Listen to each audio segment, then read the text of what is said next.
right. Welcome back to the IMNerd podcast. I'm your host, Frazier. I'm here with my co-host, Kenny. Yes, you are. And we are doing Black Mirror Season 7. So this is the newest season that dropped, and we're doing the first 3 episodes. I believe it's only 6, though, anyway, right?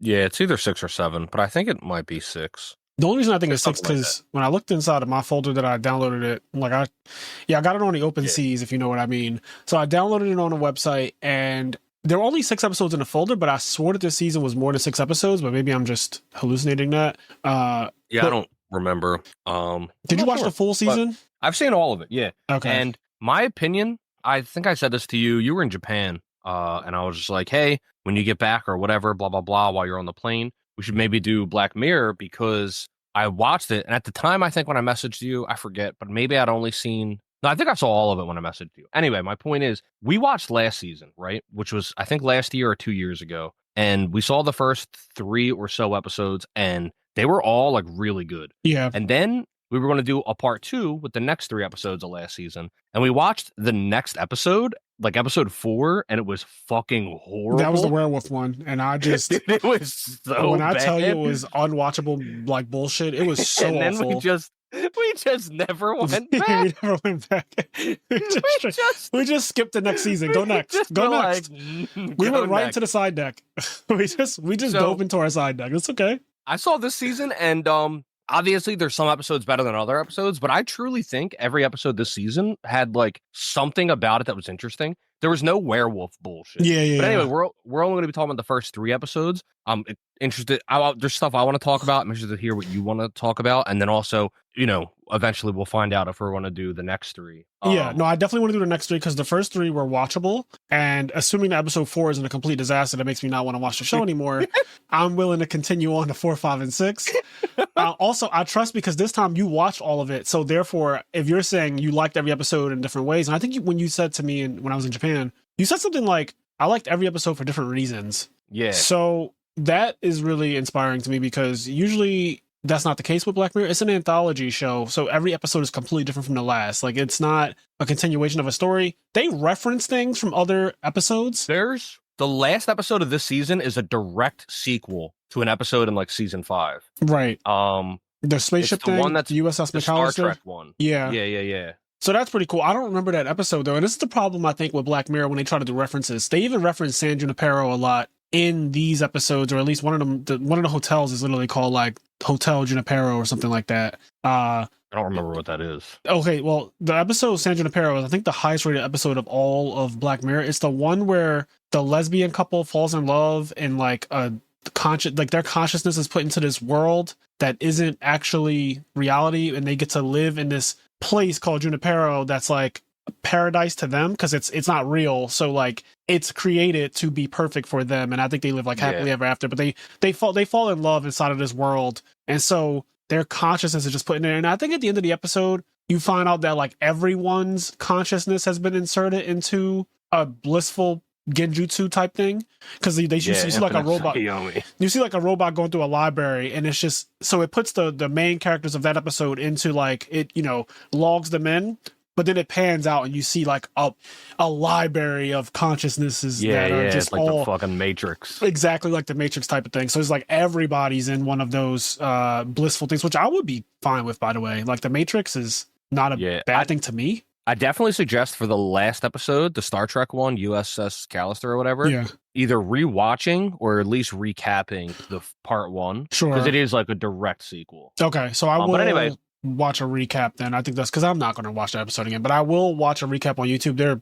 great ones that can do it in like 10, 15 minutes, and then I can just get the pieces that I really need. I want to go in order, so episode 1, then 2, then 3, then we can just like talk about them all together. Yeah. Because I remember them the way I watched them. So the first one is called like Common People, and I like the titles usually do mean something. I kind of like the title of that one because it starts off with this woman and her husband. They're living a very regular life. She's a school teacher, and he's like a welder, right? He works on like construction sites and stuff like that. He does like welding and things like that.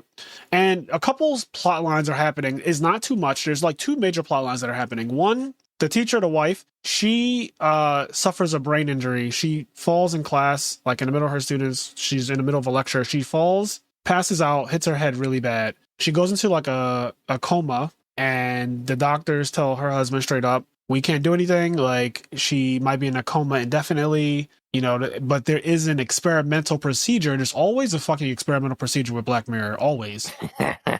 But there's this experimental procedure that we heard about, and I'm not guaranteeing that anything's going to happen, but you can try it. And she's like, do you want to know more? And the husband's like, absolutely. Like, give me the number of the people. So in comes Tracy Ellis Ross, who I love from the show Girlfriends. She's also Diana Ross's daughter. So she comes in and she's like, hey, I can help her. Basically, what we're going to do is we're going to take a chunk of her brain out of her head. We're going to replace it with this, like, essentially plastic tissue that is receptive to a tower. We have these towers set up around the country, and that tissue that we're going to insert into her brain and those towers that we have set up around the country or the city or whatever is going to be able to, like, make it where she lives her life normally, because we made a backup of her entire brain in our system. I know this sounds confusing, but basically what they do is they back up her brain as though it's like on a flash drive. So imagine your entire being, right? So like whoever you are listening to this, imagine somebody makes a copy of your brain, which means it has all of your memories, all of your feelings, all your emotions, all the things that you like and don't like. You don't like liver and rice and onions. You don't like pineapples. You love bananas. It has all of that. Like it's your entire being, basically, because it's your brain. It's your entire being, and is backed up on a computer. And I think that one day this type of thing will be real, but that's something we can talk about. That's what's scary about this episode. This episode is fucked up because although it's like kind of unreal in what's happening, everything that is happening feels so realistic, and that like if this does come to pass, I feel like this is how it would be done. Yep. The packages and the upgrade plans that end up rolling out. Oh, it's so gross. This shit was gross. It was so gross. So they offer to back up her consciousness to their system, and what they'll be doing is essentially she'll be streaming her brain from these towers from this company. So it's like a way to get around the whole comatose thing. It'll wake her up, and then she'll be streaming her own brain, and nothing will seem off. Is the way they present it. Like initially, they're like, you don't have to pay for the surgery. It's just going to be $300 a month for the subscription plan. Like it's a subscription-based service, like internet. So you can have your entire brain backed up on the cloud, and it'll cost $300 a month. And he's like, absolutely, we could do that. So he picks up a couple extra shifts, and she wakes back up. She's fine, right? Like she's completely fine. She's able to go about her life. There's nothing weird or wrong with her. She's just like living her life, and yeah, she's awake now. So this thing worked. Yeah. The other plot line that's simultaneously happening is the husband, the welder, he's on the job with his coworkers, and one of them who he's going to search for is like on a computer fucking off, just like, you know, random websites. And he's on his website that's like a humiliation ritual website where you get paid to humiliate yourself. So it's called Dumb Dummies. Dumb Dummies, which is essentially just the entire internet, really. But I would also call it TikTok. But basically, there's a bunch of people on there.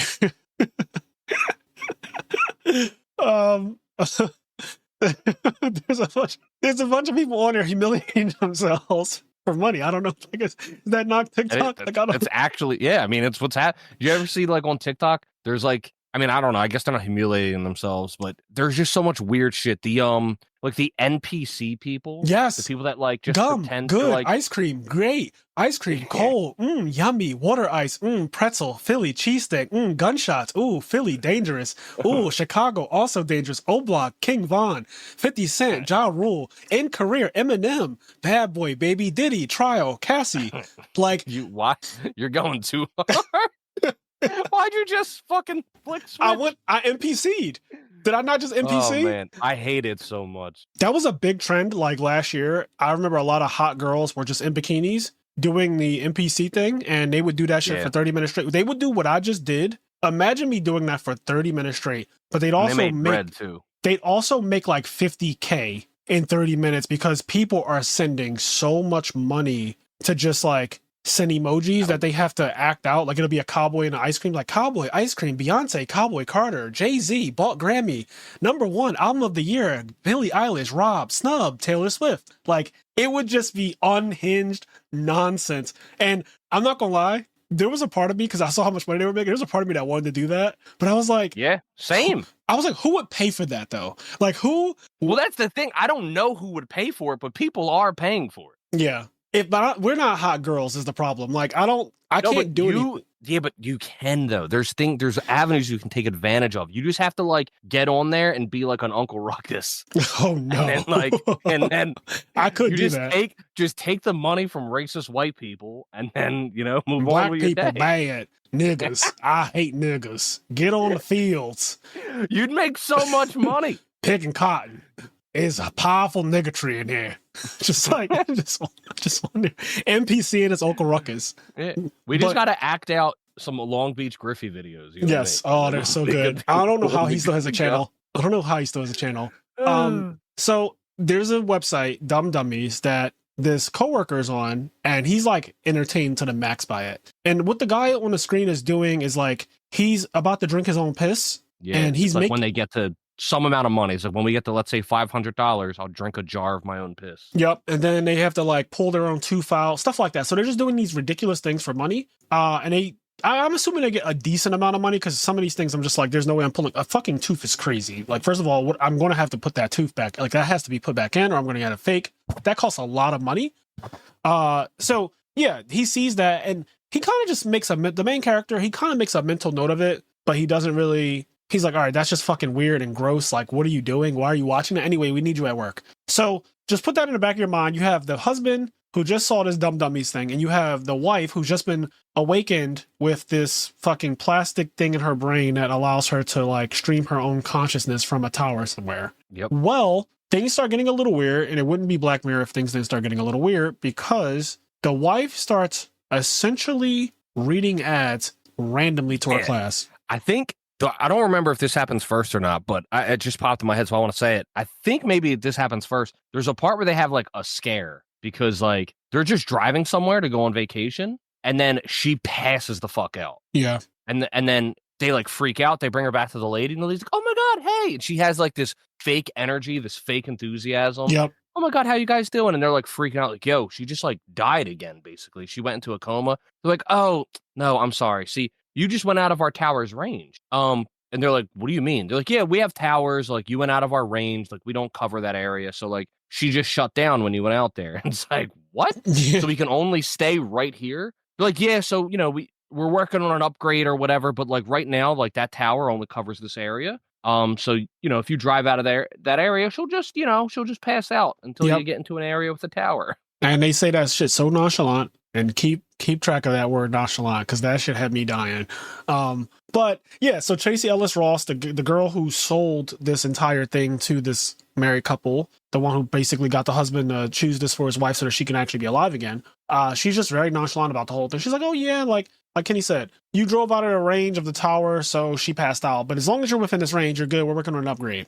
Then the wife, weirdly, somebody in the class will say something like, "They tease me because of my shoes." And so she will randomly go, "Shop at Foot Locker to buy the most exclusive shoes you can get for a great price." Dude, the one kid was like, something was happening, and she like read out an ad. She was just like, "Convert to Christ and use Christianity in the church to guide you." His fucking family was fighting. His mom and dad were like domestic violence fighting. Like, the little boy walked up to the teacher. He was like, "Hey," she's like, "What's wrong, little Timmy?" And he was like, "My mom and dad keep getting into fights, and now my dad says that I can't stay with my mom anymore, but I really miss my mommy, and I really want them to stop fighting." And she's like, "Try Christian whatever, and convert to Catholicism. You can get free therapy if you convert to Catholicism." And she then says, "Go to this website.com, like where Christians speak.com." And then she goes back to normal. And the little kid's like, "Okay." Now, when she's doing this, the first time, I almost didn't notice that she kind of like changed. The very first time it happens.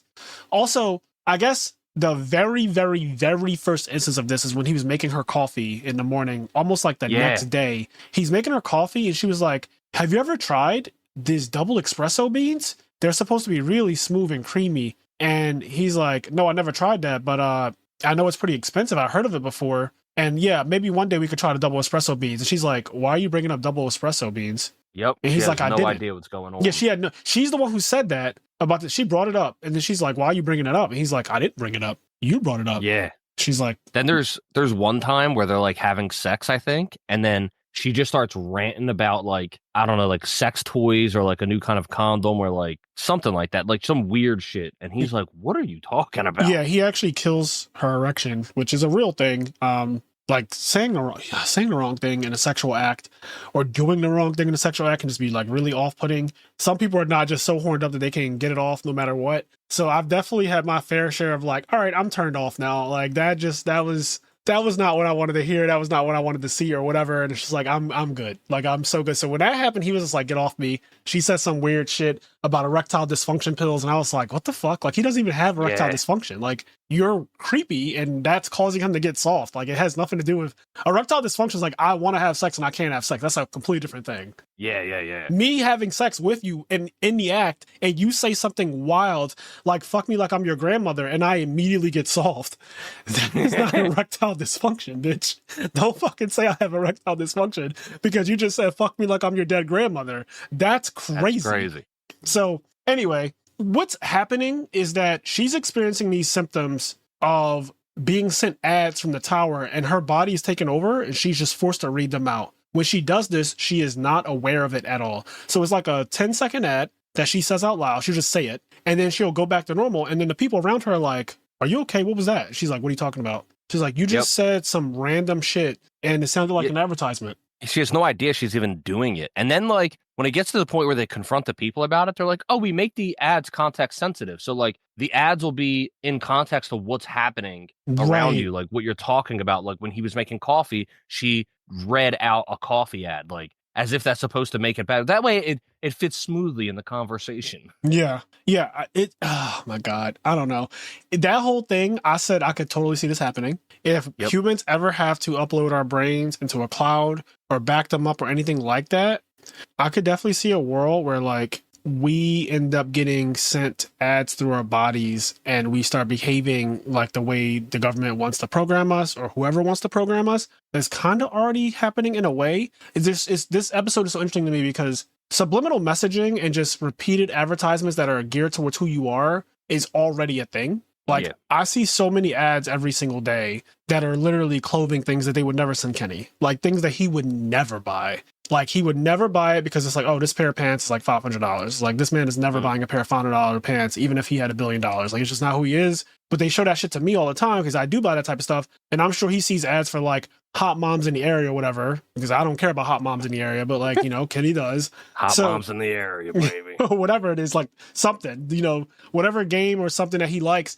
So it's just, that's already kind of happening. And eventually, I know that I'm not the only victim of this. Eventually, these ads that target you get to you. Like, you eventually do buy something. Like, one of the first instances of this, and I resisted it because this was the first instance where it happened. I remember being on Facebook. I was scrolling, and this is when Facebook started implementing ads as you scroll. Like, you just scrolled, and instead of seeing people on your timeline and what they posted, you would just see, like, a random fucking thing trying to be sold to you. And it said, leave it to the accountants. And then there was a t-shirt next to that one. So it was selling t-shirts. One of them said, leave it to the accountants. And the next one over said, it's an accounting thing you wouldn't understand. Then the other one said, like, Smiths do it better. And I stared at this. This is the first time I ever saw something like this. Now, this is super common now. I stared at these 3 t-shirts for so long because my brain was trying to process what was really happening. I was like, how the fuck? Yeah. Like, it was so specific. One, I'm an accountant. 2, my last name is Smith. So everything about the t-shirts was exactly geared towards me. But I was like, did these already exist? Or are they printing them once I buy them? Because, like, if it was marketed to, I don't know, my friend who's a doctor, like, would it say, like, leave it to the doctors, it's a doctor thing, and would it have his last name, like, Benjamin or whatever? Like, that shit blew my mind, and I could not, so I took a screenshot of it, I posted it on Facebook as a post, and I was like, is anyone else getting these types of ads now, where it's, like, blatantly geared towards you specifically? And people were like, yeah, then somebody posted their own version of it, and it says something completely different, but geared towards them and their last name and their profession. I do not like it, but I also realize they're going to advertise to me regardless. And it's gotten a lot better in the last 10 years, because that was like 10 years ago, honestly, when that first started. It's gotten a lot better in the last 10 years with the ads that are targeted towards you. So now what'll happen is I'll get ads for things that I actually do either intend to buy, want to buy, or like. Yeah. And I don't mind that as much because they're going to advertise to me anyway. I don't want you to advertise, I don't know, whatever, like any kind of sports betting app, because I don't do sports betting. I've never done sports betting before. It's not really my thing. I'm not into watching sports really either. So like those ads, like FanDuel and stuff like that, will be lost on me. But I know that's a big popular ad right now. I don't want to see that. Or like Blue Chew and things like that. Like those ads that are also for like people who need to get erections or whatnot. I also don't need that. But then like Factor is a meal delivery service, and I don't sound like a fucking ad myself. Yeah, you're adding.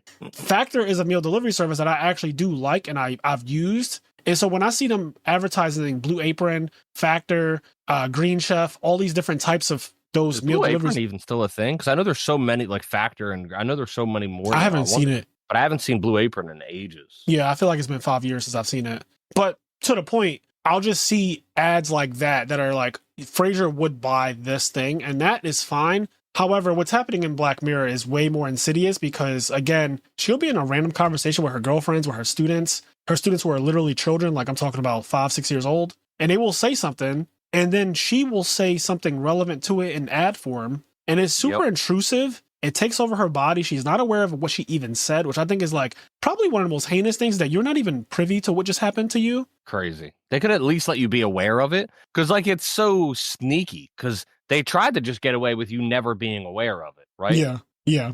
But then afterwards, now that you know what's happening, they could at least make it so that you're aware of it. That way, when you get out of it, because if the idea is, oh, it's going to fit seamlessly into a conversation, well, how the fuck am I supposed to continue this conversation when I get out of ad mode and you're talking about, Christian mingle, and I'm like, why are you talking about Christian mingle? Yeah, like exactly. Me and you, we would never ever use Christian mingle or anything like that unless we wanted to troll. I did make a Christian mingle account one time when I was at your house.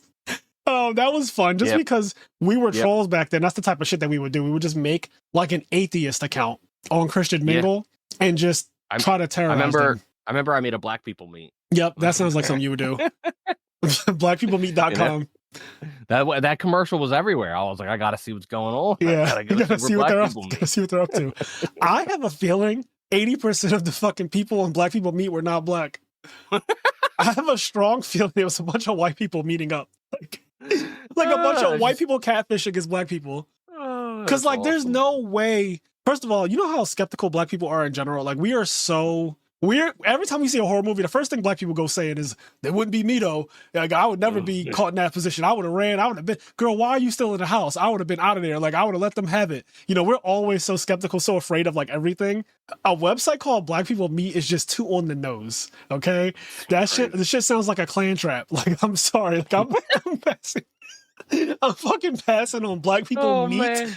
Blackpeoplemeet.com. Are you kidding? So yeah. The random ads would be so like, imagine if she was talking to like her black girlfriend. Like she had a girlfriend who was black, and then she just starts talking about Black People Meet. That would be insane. Like that'd be fucking ridiculous. And yeah, that's the kind of shit that was happening. And then it was just so crazy because when they go, once again, they go and they talk to the girl about it, and she's so nonchalant, like, yeah, well, listen, we actually have to, it costs a lot of money to run this and blah, blah, blah. And, our servers take a lot of power. Because, the other thing that was happening is in addition to getting ads, she was feeling more tired. Yeah, because sleeping 12 hours a day. What happened was initially they were like, when you go to sleep, what's going to happen is like you're going to essentially go into like rest mode or whatever. So she would go to sleep for, 8 to 9, 10 hours. But then all of a sudden she was sleeping like 12 hours, 13 hours. Yeah. And then she was still waking up tired. So then she goes and they're talking about it. She's like, yo, I'm like running ads and like I'm sleeping 12, 13 hours and I'm waking up exhausted. Like I'm not. They're like, yeah, so actually you are on the basic plan. They're like, what are you talking about? We're paying $300 a month. They're like, yeah. Actually, so we have, I forget what it's called, the name of the thing. They were like, we have a plus version now. Yeah. And plus is awesome. Plus there's no ads. There's extended coverage. You don't have to sleep as much. And what's actually happening is when you go to sleep, what we're doing is we're borrowing your brain power. Yep. We're borrowing your power to help give energy to the people on the plus version. So you sleep a little bit longer, just a couple more hours a day, and you help give energy back to the grid. She's like, you're using my body as a fucking battery? They're like, I mean, yeah, but, it's what you pay for. It's the basic version. You run some ads, blah, blah, blah. And then the plus version is like $800. It's literally $500 more. So yes, $800. And they're like, we can't fucking afford that. And they're like, listen, plus is a lot better. You're going to have more energy. You won't sleep as much. And you don't have to run ads. Mind you, this is not a rich couple at all. In order to pay for the $300 a month that they already are on the basic plan, like the guy has been taking extra shifts. He's been doing overtime every week. They keep showing his calendar. Yeah. And on his calendar, it says overtime every week. Like every single week, it went from it. And when you first see his calendar at the beginning of the show, it's just regular. Then when you see it when they're on the $300 a month thing, it's showing like overtime all the time. So when they mentioned the $800 thing, they're like, we literally can't afford that. There's no fucking way. And then she's like, the other thing that happened is the principal pulled her over at school. She's going to lose her job. That's right. Because she keeps having these intrusive fucking Tourette syndrome type situations happen, because that's what she called it. She's like, I have ad Tourette's. So because she keeps having ad Tourette's, and the ads that she's saying to the children are just not okay, she can't control what she's going to say. She doesn't even know what she's saying until she comes back and people are looking at her crazy. Because of this, parents have been saying like, yo, I don't want this teacher, teaching my child. She's saying wild things. My kid's coming home and repeating the shit, and it's super not okay. So the principal's like, I'm going to have to ask you to stop doing that. Otherwise, we're going to have to ask you to resign, basically. Like, we're going to have to let you go. And so she's like, I will lose my job. Basically, you're telling me I will lose my job unless we upgrade, but we can't afford the upgrade. So this is like the chicken or the egg thing. It's like, if I keep the job, it's the only way I can even pay for this to begin with, because we need all of our money. Like, they need all of their money. And then if I lose my job, then I can't pay for this. So it's basically, I have to upgrade, which I can't afford to do, to not lose my job. And I can't afford what we have now, or I don't upgrade, I lose my job, and then I just die. Yes, because I go back can't into a fucking afford permanent coma to pay for this thing. So I just go into a coma forever and die. Yeah. So they're in a catch-22. And like you said, Tracy Ellis Ross's character is being super nonchalant about the whole thing. Like, yeah, unfortunately, there's nothing that we can really do unless you upgrade. Like, this is just how it is. So they decide to upgrade. They're like, you know what? Fuck it. He's like, I'll do some extra shifts at work. I'll just figure it out. We'll upgrade. And so they upgrade. And you kind of know where this is going, because there's those two storylines happening. One, where it's all about her and her brain and this tower shit and this company or whatever. The other storyline is this humiliating website where you can get paid to do certain acts to yourself in front of a camera, and people will like throw money at you. So he secretly has been getting on while she's sleeping, because she sleeps for 12 hours a day. So he gets on, and at first he puts on like a bunny masquerade mask. It looks really creepy. I feel like that mask was featured in another episode of Black Mirror, if not more than one. Yeah, I feel like that is a Black Mirror staple. The exact mask that he put on. Well, last season, one of the best episodes was the one with the documentary, and it was about like the sex cult thing. And there were masquerade masks being used in that season. I don't know if they literally have the moms. Right. The mom and the dad, the mom and the dad, because they had the tapes that it was like supposed to be like Matlock, but it ended up being a fucking sex tape that they were torturing people and all that last season.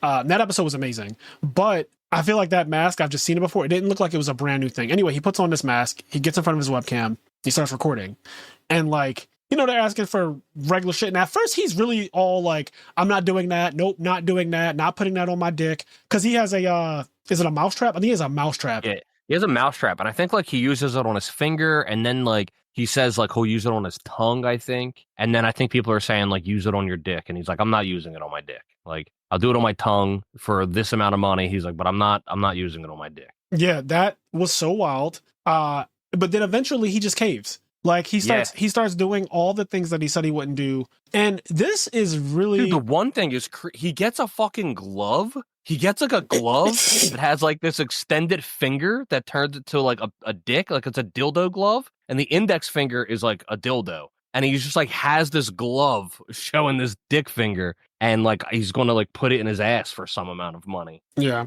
No, that shit is wild, because as soon as I saw it, I had to stare at the screen a little harder. Wait, like, is that finger a fucking dildo? Like, are you kidding? Dude, the one was like, he did the thing that he saw where like he drank his own piss, and it was so fucked up, because this is before his wife knows what's going on, really. And he like reaches the goal, he drinks his own piss, and then like his wife wants to like give him a kiss in the morning. And then he's like, kind of like runs away from her almost, and like goes to like brush his teeth and everything like that. Like, it's so nasty. Like, Yeah, I can't get down with the humiliating thing. I mean, and this is what I was going to say about, it's really predatory what they're doing, because in this, they didn't force him into like going on this dumb dummies website and doing these things. But if your loved one really is in some kind of bad health situation, and the only way that you can really like save them essentially, or try to save them, because it's not even guaranteed, is to do something ridiculous like take out a second mortgage on your home, or sell your what home. Options do you have? Yeah, people do this in real life, and this is what I was starting to realize. This episode is kind of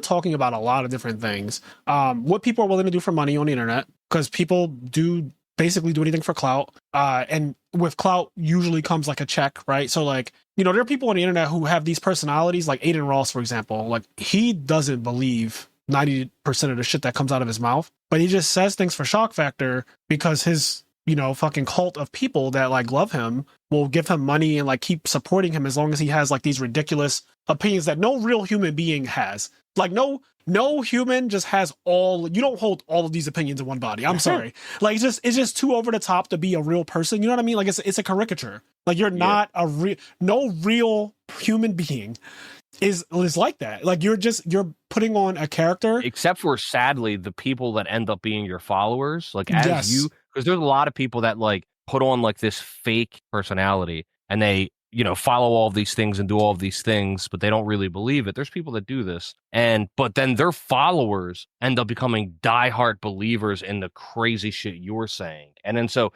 you end up creating not real people because of they think the that content. They think that shit is real. They follow you blindly, not realizing that you are just pretending to be someone. That's not who you really are, so that's really unfortunate because you're right. It does influence people, and hence the name influencer, but this whole practice that they're doing is predatory. It reminds me of like when a family member gets cancer or anything like any life-threatening illness, and all of a sudden hospitals are like, all right, well, the medical bills are going to be millions of dollars. It's like, well, we literally can't afford that. So we have to literally sell our home or do something ridiculous to afford it. Yeah, the premise is done in a creepy Black Mirror way in this like whole upload your consciousness type deal, which is something that like I could see. It's crazy if it really existed, and I could see it being just as scummy. But even outside of like the tech Black Mirror creepy way of it being, this episode is like what's happening in real life right now when people get sick, when people get cancer, when people have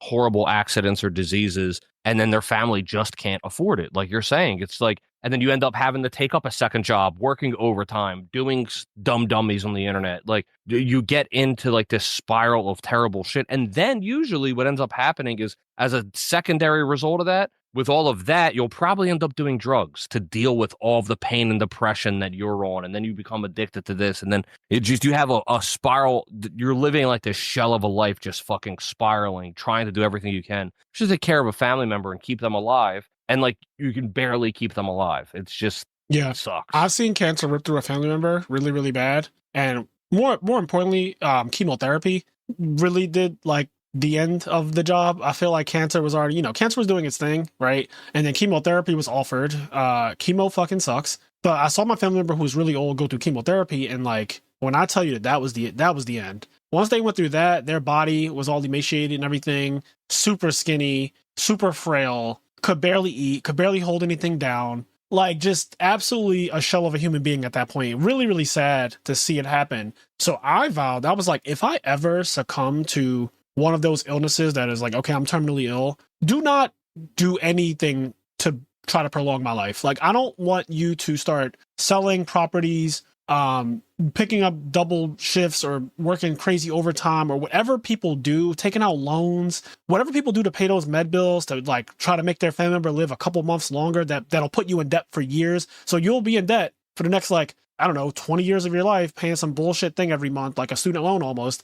You'll be in that kind of debt to make me live like what, an extra year? Like, no, I'll pass. Like, just let me go. Yeah. And I wouldn't do that, honestly. And I said this to my dad. I was like, if you or my mom ever get like stage 4 cancer, God forbid, I am not putting you guys through like chemotherapy and all that. I'm just not doing that. I'm not doing it. I saw what it did and I'm not for it. I'm not doing that. Like, I just can't.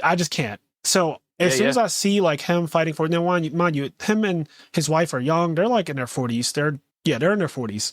And so that's really young to like have a coma that you won't wake up from unless this company is fucking backing up your brain to a system of some kind of computer network somewhere and then streaming it to you and all that crazy shit that Black Mirror is doing. But the idea is there of like predatory medical practices. That's essentially what's happening. This is a predatory medical practice, and they keep on adding in additional costs, just like hospitals do. When I went in 2021, when I stayed at the hospital for like 5 days because I got food poisoning, my bill was $55,000. And I actually posted this bill. Like, I showed this bill on stream and I like posted it in Discord and everything. Like, it was like, this is the bill that I got from Penn Medicine. Like, this is the fucking $55,000 bill. The ginger ales that were like $100 each, like whatever bullshit food I ate. Every time I asked them for a cup of ice and like some I like cranberry juice, that shit was like $57 or whatever. So they charge you outrageous amounts. I had a $55,000 bill. I was only there for 5 days,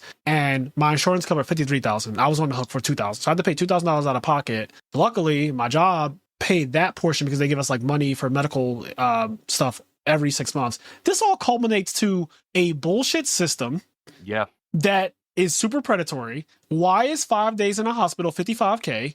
When I promise you, like, sure, I had really, really bad food poisoning, probably as bad as it can get, but like, they cured me with just antibiotics when they found out what was wrong with me, and that was just it. And like, when I say antibiotics, I mean I just took a thing of pills. Like, they gave me a bottle of pills. They said take 2 of these every day. When you wake up, when you go to sleep, take it with food. And I was cured within the next like 2 weeks. Like everything went back to normal. $55K, baby. So I just don't like predatory medical practices, and I'm sure that people have experienced this. If you're listening, you probably, if you live long enough, you will experience something like this in your family, even if it doesn't directly affect you, but it's bullshit. And that's what this whole episode just kind of reminded me of. And then the extreme things that people will do to try to pay it down. Yeah. Yeah, because like you were saying, it gets worse. Like, first they did the basic and then the plus. Then they do Lux. And then, yeah. So then it like starts happening again. It starts getting like kind of bad again. And she's like super tired or whatever. And like, she tells her that the premium plan is now the standard plan. Yeah, she's like, oh, actually, that plan is now the economy plan. And the old basic plan is now the common plan. That's the common plan. This is the economy plan. And now we have like Lux, and Lux. Listen, let me tell you right now, Lux is incredible. It's really good. So what it does is it borrows energy from all of the other users, and you only have to sleep like 4 hours a day. And you also can borrow their skills, because everybody has their brains uploaded to this cloud. This was so, like, wild. You don't know how to play tennis, but while me, who like knows how to play tennis, is sleeping for 15 hours, I can like go on and like raise like a bar and like upload your tennis skill memory to my brain and be able to play tennis, borrowing your skill set, forcing you to sleep for like 15 hours. You could also like raise your senses, like your pleasure and how everything's feel and all this crazy. So you get to like enhance your life experience through all this crazy stuff. But like Lux now costs like $2,000. Yeah, it's a wild amount. It's a crazy amount. And it's forcing all these other people to sleep for 15 hours a day. They're exhausted. They're basically just not even living their life. And then these other people, the rich people that are on it, they are just stealing the skills and like the feelings, the emotions, and like the life from everybody else. They're like, listen, it's great. Like, you guys got to try Lux. I'm telling you. Yeah, and they showed this ad. She's like, why don't you check out the TV over here? And she puts on this ad that shows you what Kenny was saying, like the person who doesn't know how to play tennis at all, they get their tennis skill jacked all the way up. So now they're like an expert tennis player. And then they show other things like, oh, I don't know how to, drive this type of vehicle. And now I have a CDL basically. Like I have the skills of somebody who's been truck driving for their entire life. So I can manage and do this entire thing. Or now I'm a flight, like I'm a pilot, right? Like a thing that you have to go to school for and do several years of training and take all types of residencies and stuff like that. Now I can do that. Or if I do open heart surgery, I can now download open heart surgery. I can just do that shit now too. So in that way, that's kind of cool. That's also in the Matrix. Like in the Matrix, I remember Trinity's like, I don't know how to fly a helicopter. And he's like, 1 second, I'm sending it to you right now. She downloads it into her brain. She jumps into a helicopter and she starts flying the helicopter. So definitely some Matrix shit. Everything gets like way worse though, because so while this company is like fucking over the main couple, the husband who's paying for all of this shit is like doing more and more extreme things on the internet, on Dumb Dummies. One of his coworkers spots him because he eventually gets convinced to take off his mask. Yeah, because they're going to offer the people typing in chat, like he wants like some amount of money to do something. It might be like sticking the finger in his ass. And they're like, we'll give you, let's say double. Like, we'll give you double if you take the mask off. And he's like, I'm not taking the mask off. They're like, take the mask off or we're not giving you shit. Like, take the mask off or we're not giving you shit. It's like, yeah. The way Kenny just said that, I feel like Kenny's the person behind the screen typing that shit. Take the mask off. We're not giving you shit. The way he just said it just makes me feel like Kenny was one of the people in the chat. Just like take the mask. Take the mask off, bro. You ain't getting shit. We're not giving I'm trying to shit. give you double, but you ain't getting shit if you don't take the mask off. Yo, I don't know. Something about watching you say that just made me so uncomfortable. I'm so done. Oh God, yeah. But they threaten him. They threaten him with a good time, and so he takes the mask off. And like, so now his identity's known. For the people who go on his fucking website, his identity's known. So he goes to work the next day, and his fucking coworker who's addicted to this website makes fun of him. Like he fucking prints out a picture of him doing it and like post it on the wall, like in the lunchroom of work. When I tell you, I mean, what ended up happening to that guy was pretty bad, but like I would have been directly responsible. I would have beat his ass up and down that job. This was like this kid, because honestly, compared to the main character, the guy at his job who's doing all of this shit, like printing it out, making fun of him, he's a kid. He's like a 20-something-year-old. You could tell, like he's super young. Dude, and this guy's just trying to live his fucking life. He's working double overtime. He doesn't want to do any of it. His wife is going to die. Yeah. Like, you know what I mean? It just sucks. You feel so bad for him because it's not like he's just clout chasing on the internet doing dumb shit to make money. Right. He's not putting fingers in his ass for no reason. Yeah, like he's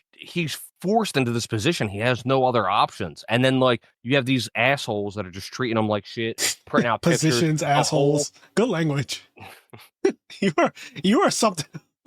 He gets forced into these positions. Bodies, assholes. You are just something else. But yeah, you're right though. It does suck because it's like it's really fucked up. Like they're just taking advantage of this man and his wife who's dying. Oh god, this episode is so fucked, man. But it's so close to reality and like again, predatory shit. But basically he ends up jacking the guy up. Like he doesn't brutalize him, but he yokes him up because he's clearly way bigger. He yokes him up and then shoves the guy, and the guy's like, hey, fuck you, man. And then a fucking, I don't know, some kind of gigantic bulldozer looking machine vehicle thing runs the guy over. Like he just gets run over by this crazy ass thing. And so now I think, does he get suspended from work or like, you know, he gets fired. He gets fired from work. Straight up fired. Yeah. And he basically has to do full-time dummies. Yeah. And there's like other shit that happens. And then what ends up happening too is that like he kind of just like takes all of the money he can get and like takes his wife on this vacation to this place that they go every single year. It's like part of their marriage. Yeah, their anniversary. And then, like, they weren't able to go because of like the thing. And then like he upgrades her because like you can get like these cards, like these fucking Google Play cards. Yeah, like a GameStop card. Yeah. He gets like a card that's like the Lux version for like a day or like for an hour for 30 minutes. So he gets like a card to upgrade her and they go on this vacation. And then like she gets to like raise her pleasure to the max and just like enjoy the vacation, like her serenity, and just have the most amazing vacation. And it's like all of this guy's they fucking have the money. most amazing sex too, because she like raised up her pleasure and everything. Like all her stats are maxed out, so she just experiences like all the positives of life, but to an extreme. And he does all this for her, like sinks all the way down. And then I think kind of what ends up happening is like, so he gives her Lux a couple times and like, it's amazing. But then when you come down off that high, she's awful. Like broken. Yeah. She's just fucking destroyed. So eventually she's like, he gets it to her again. She like raises her serenity to the max. She's like enjoying life. And then she goes, I think I'm ready. And as soon as she said that, I knew exactly where it was going. I didn't know how they were going to do it, but I was like, I know exactly where it's going. First of all, on the phone, when they show you her raising stats and stuff like that, it says really big on the screen, like Serenity. And when she raised Serenity to the max, and she's like, I think I'm ready. I said, the word Serenity means to be at peace. And why do you need to be at peace? Like in this exact moment or whatever, you're just with your husband, you're out on your anniversary, you're out at the place that you love, the Junipero Hotel. So as soon as I saw her say that,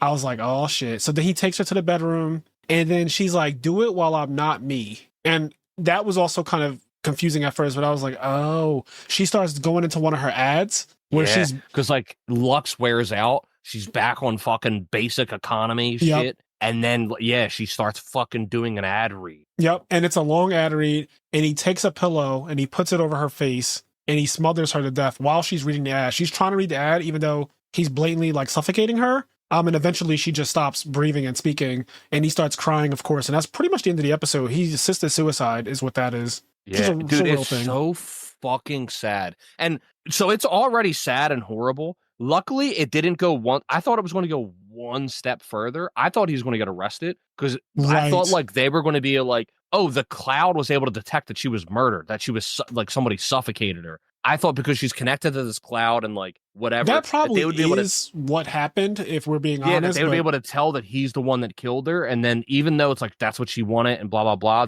like he'd end up getting arrested on top of it all. Luckily, that didn't happen. Like maybe it did happen, but it didn't happen in terms of the show showing it. But man, it's such a sad, fucked up thing, man. Because like he did all this stuff, and now he has to like just kill his wife, and like Anyway, she's yeah, accepting it. Yeah, it's like she only got to live like 2 more years. And honestly, you know, 2 years is a long time, but it's also not worth the trauma that it caused him and the things that it changed about his life. He lost his career. He went on Dum Dum. He's exposed his identity. He lost a tooth. In the last scene when he's smothering her, his mouth is like, his teeth are fucked up. He's literally, you could tell he's given teeth away, pulled them out himself, like the other guy who did that shit on Dum Dummies. So it's really, really bad. And that's kind of like the whole episode. How do you feel? I wanted to ask this question now. How do you feel about assisted suicide? Trigger warning man. for people listening to this. Yeah, it's Because this is definitely a trigger warning. It's a real thing. Really, really difficult. It's something that I think it's one of those things where I don't think anyone can really have a strong opinion on it. And what I mean is like, it would be hard for me to like say like, I think it should be legal. I think it should be illegal. Because I think it's one of the biggest gray area things in the world. It is. It's so gray area. It's one of those things where like, until you are in the situation, actually in the situation, live with the other person, whether it's you or them and whichever way it's going, I feel like you could never truly know what you would think is the right thing to do or what you would want to do. I feel like there's no easy way out of it. I don't know. I don't think people should be condemned for like, if there's somebody who truly is at the end of their rope, there's absolutely nothing they can do. They're fucking crippled and blah, blah, blah. And they're just like, I mean, in a way we have it because euthanasia is like illegal. Yeah. But at the same time, it's weird because like, even though we have euthanasia completely illegal, we have a thing called like DNR, which means do not resuscitate, right? Which is somebody can get like a DNR thing, which essentially means like if they go out, like don't bring me back. And so even though you can do the medical, you have like it's easily to medically bring them back. You just do CPR or whatever, you can bring them back. They have a thing signed where it's like it's illegal to bring me back to life, even if you can. Right. So I don't know. It's interesting because in a way we kind of have it in the form of DNR, and I don't know. It's a really gray subject. I don't know. It's really hard for me to say. I'll say because I'll say this. I'm on one end. If it was somebody that was super duper close to me and they were asking me to do it, I would want to be the one to help them if I had to. Yeah. But I also just would also be the one that would be like, yeah, but there's a fucking cure in Mexico. Like, I'll bring you to Mexico. Yeah. I'll smuggle a liver in. And, but you know, it's just not realistic. It's hard. I don't know. Yeah, my stance on that is also complicated. I first started hearing about this with certain cases. You know, back in the day, there was all like the Terry Schiavo case was huge back in the day, where basically they were arguing that Terry Schiavo had no more brain function. So this person got into an accident. I don't know if they drowned or a car accident or whatever happened, but basically they were brain dead, which means that they're essentially a vegetable. Yeah, they were a complete vegetable. Yeah, complete vegetative state. One of the things was like her eyes like followed a balloon. I remember this specifically. Like there was like a balloon and her eyes were like tracking the balloon. And so some of her family was arguing like, look, she still has brain function. Like her eyes are following this balloon. Like she's still there. Like we can bring her back. And then the other people were like, no, she's completely brain dead. Like there's nothing left. Yeah. So the whole morality question, or I guess even the legal question was, are we allowed to pull the plug on this person that is now brain dead? And brain dead medically means that you are dead. Like once you are brain dead, you are considered dead. Like that is how that works medically. So it sparked a lot of debate around the country. Like, would you pull the plug on your loved one if they were completely brain dead, or would you keep them alive, just existing as in a vegetative state forever? Like at what? And also it's obviously costing money, right? Like we were just talking about how predatory shit like this can be. So you're draining funds and all this stuff, but it's like somebody has to pay for her to be on life support forever, or until life support can no longer, do its job. In terms of like assisted suicide, like actual assisted suicide, though, this is something slightly different than that. This is where a person is saying, I no longer want to be here. Can you help me unalive myself? And a lot of times this happens in old folks' homes where one of the caretakers who becomes good friends with like the people that they're taking care of, so you get close to these people. And after a while, these people start saying certain things, and you don't know if they're in the right state of mind because they all have different things like dementia, Alzheimer's. Some of them are, no actual medical condition. They're just in a home, but they all have their own cases. And some of them will start to say like, I feel like I've lived long enough. I'm lonely. No one comes to visit me. None of my family are around. I lost all my brothers and sisters. I'm the last one. And they get really depressed and they want to go, but they always want like a caretaker or somebody to help them do it. Like, can you help me to do it? And so there's been cases throughout history where a person will assist them in ending their own life. And that is, in most places, that is illegal. Like, it is illegal to help somebody end their own life. So then the other thing that comes up is like, okay, well, what if you get this person like to put it in writing, to record a video, to like have a witness that like, hey, you're not under any stress. You're not being coerced. You're not being like threatened with anything. This is of your own accord. You want to end your life. You go through a whole evaluation process. Like, you have to go through like a legal thing where there's all these questions asked, there's all these interviews asked, there's a witness and everything to go through the whole process, and then you can formally be assisted suicide. That is something that like I could see becoming more of a thing, because some people clearly don't want to live anymore, and that should be their right to not be forced to live anymore. In my opinion, I don't think that you should be forced to have to continue on. So I'll say this on that note. So like on the note of like the euthanasia thing, where it's like medically they're like done, like they can't walk, they can't move or whatever, and then like you go to like the whole euthanasia thing. I'm like, even though to say I'm comfortable with it is not correct, but I would be slightly more comfortable with that in terms of like if I had to be the one to do it or something. I don't know, but even that, I can't even say like I would be really okay with it, but I think I could maybe get there through a lot of pain, right? The other thing, I don't think I could ever be the one like, I could never assist, because I would try to like help as much as I can to like make you feel better, make life feel better, whatever it may be. But it's one of those things where like, I think it's your right if that's what you want to do, but like, you're not going to include, like, I'm not going to help you do it. Yeah.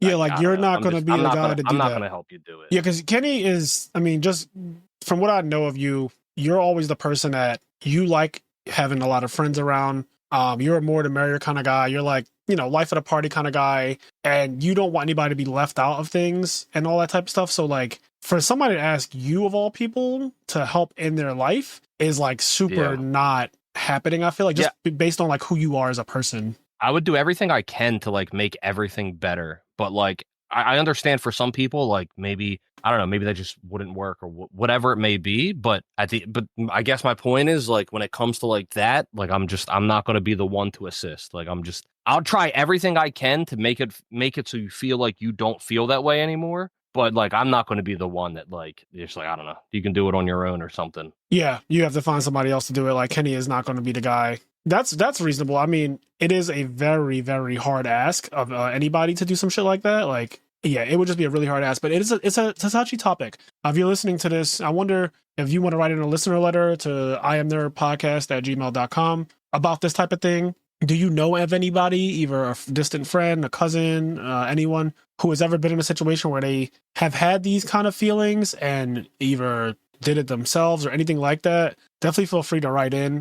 We are very like receptive of that type of stuff. We've had all kinds of listener letters on the show, some of them very, very deep and kind of hard to take in. But I have heard of people in this situation. In fact, one of our mutual friends was a caretaker at a medical facility. I'm not going to name any names or anything like that, but basically he was told not to give a patient food unless it was pureed. Pureed meaning that it was liquefied. So all of their food had to be pureed.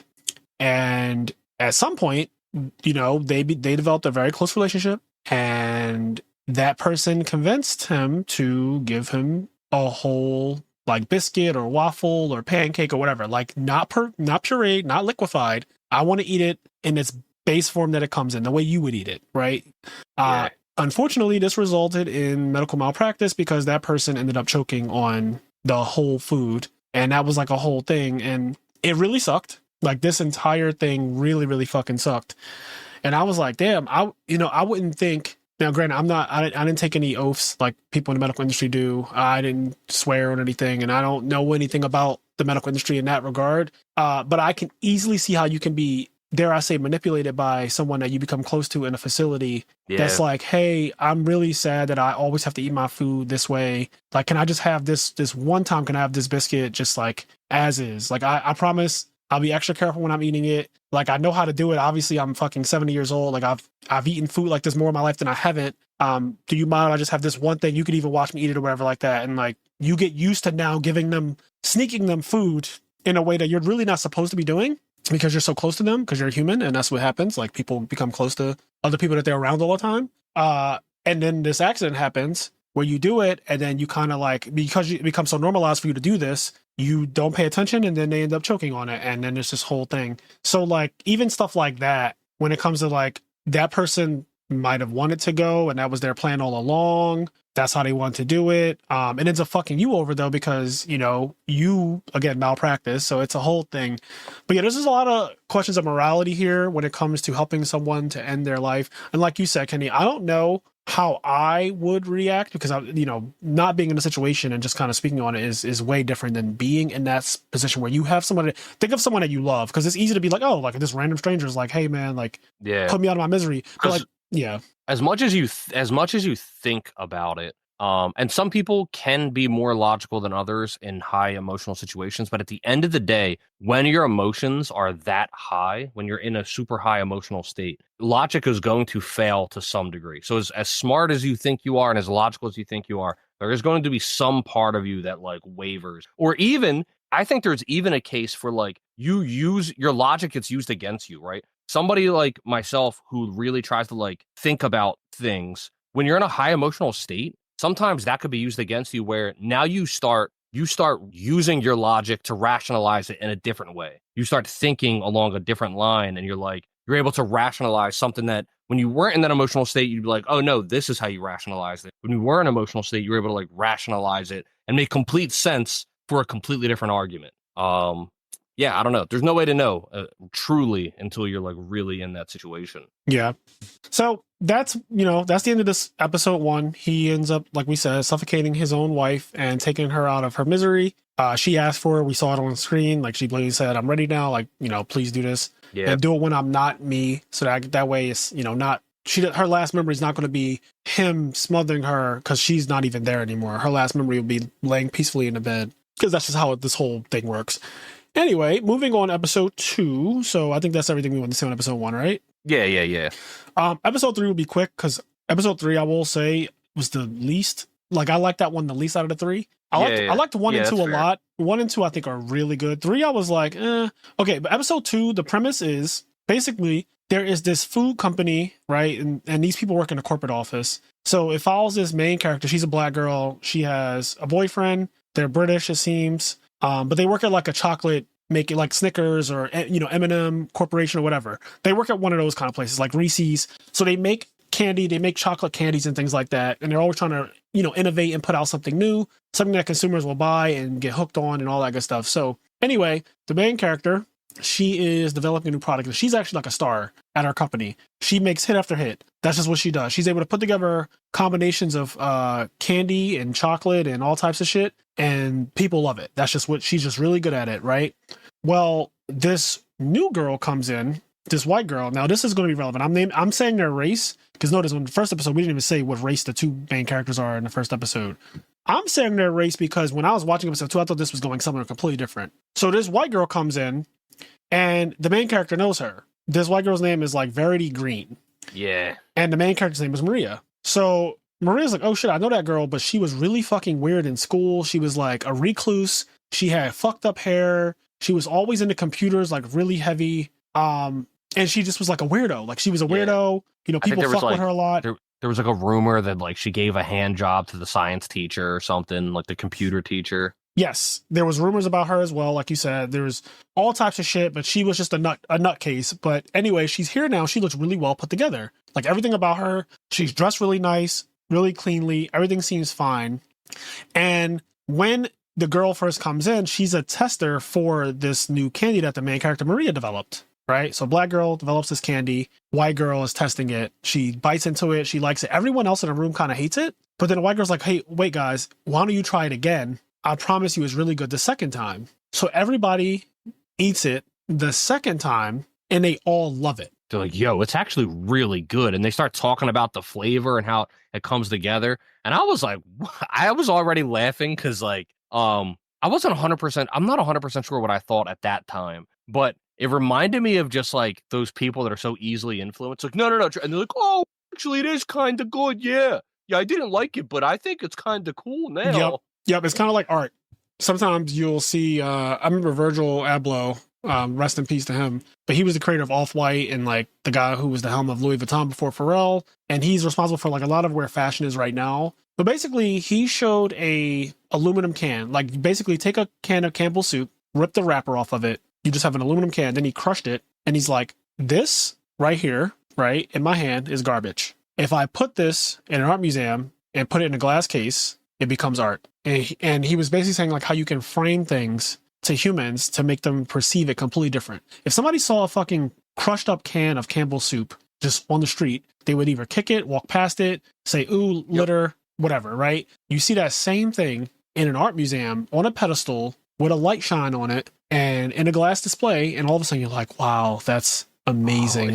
It's the analogy of human dichotomy about how if I see this on the street, it's how we just throw life away. Yeah. When you see trash and you discard it and you kick it down the street. Yep. When you see that, but really we are all the soup can. We're crushed on the inside, and if you shine light on us, there's a beauty. There's true beauty when you understand life in its purest form, and that one man's trash is another man's treasure. And sometimes that other man is you. You're the man, and you have to appreciate your own trash for your treasure and experience life in a beautiful way that only true artists can make you see and reveal for your eye. Because realize. Realize.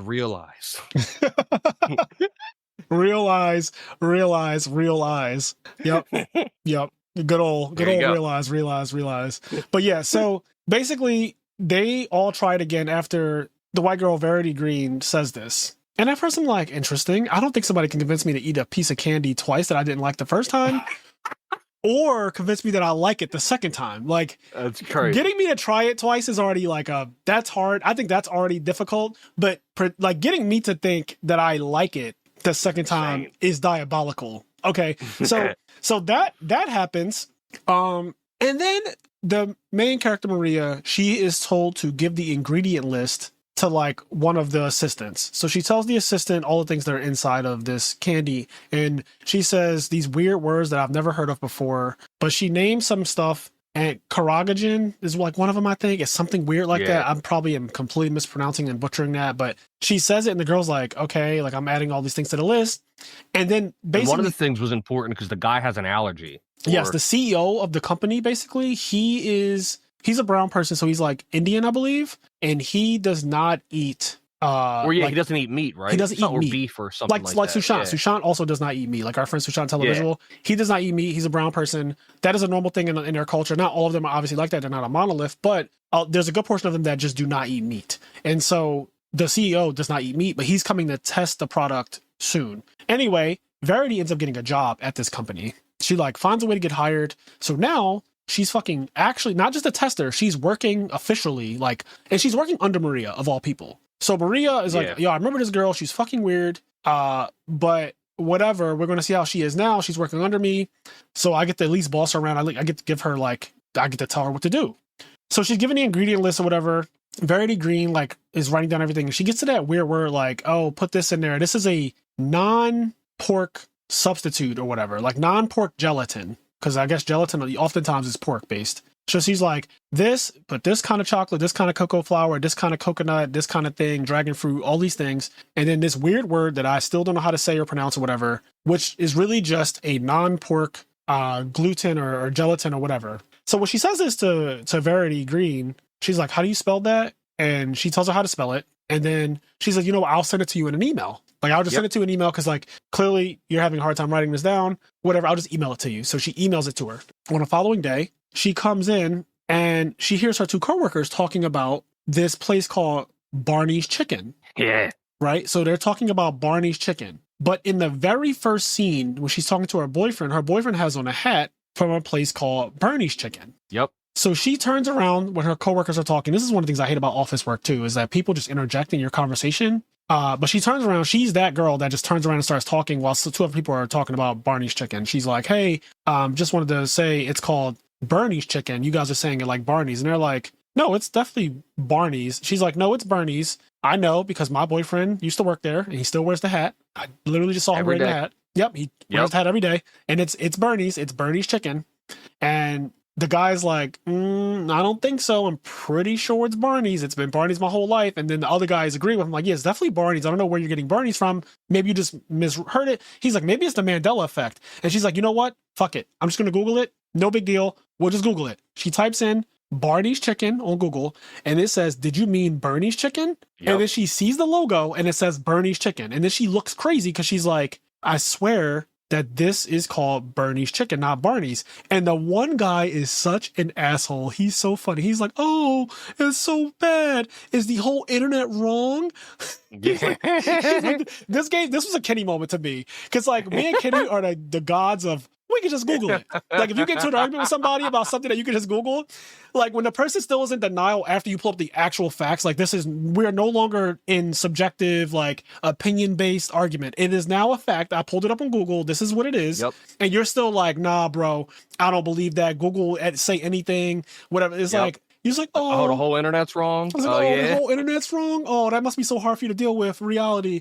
And so he's like doing that to her. It's so fucking funny. It was just like such a petty moment. But she's just stunned because she knows for a fact this shit was called Bernie's chicken, not Barney's. And it's cool too because eventually she gets home and like she sees her boyfriend's hat again, and her boyfriend's hat is Barney's. And then I couldn't help myself. I had to go back and look at the first scene again. And in the first scene, the hat does say Bernie's, not Barney's. Yep. And like the hat's completely different. And at this point, I don't remember exactly where it is, but it's before it gets revealed what it is, like the episode. But I start strongly being like, oh, this is Mandela effect. Like this is definitely like a Mandela effect episode. I don't know how they're doing it. Me either. I was so confused on that. And that's the plot twist. But yes, I was very confused on how the Mandela effect was happening like that, like to that extreme. Yeah. But then eventually you realize that like this bitch just like plays with this little thing on her necklace and she like says something and then the fucking reality changes. So another plot point that's been kind of happening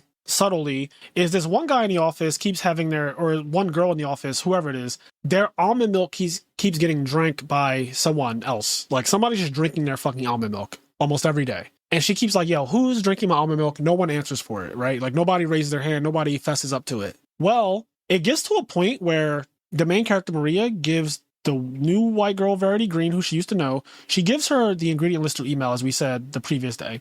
When it's time for the CEO to taste the candy, he loves it. Everything about it is great. He's like, oh, that's amazing. But the whole time, after he leaves, they look at the ingredient list and she's like, wait, that had meat in it? It's like, I sent the ingredient list. Why the fuck would it have, like, why would you guys make something for him with meat in it? Like, he doesn't eat meat. And so I was scared for her position because I was like, oh, this is going to be really bad once he finds out. But like, he just walks off. He just walks off screen. Yeah, he just fucking leaves. So then Maria's like, who sent in the ingredients for this? And they're like, oh, Verity did. And she's like, well, I gave Verity the exact instructions of like what she should have put in the candy, so this shouldn't have happened. Yeah, and Verity was like, I'm sorry, but that wasn't in the instructions you sent me. She's like, yes, it was. She's like, no, it wasn't. She's like, yes, it was. It was even so much of an instruction that you had to ask me how to spell the word because you couldn't spell it, and I spelled it out for you, and then I emailed it to you. She's like, you know what? Fuck this. We can just pull out the email. And the boss is like, yeah, you know what? We got an email. We don't need to argue back and forth. Why don't we just pull up the email?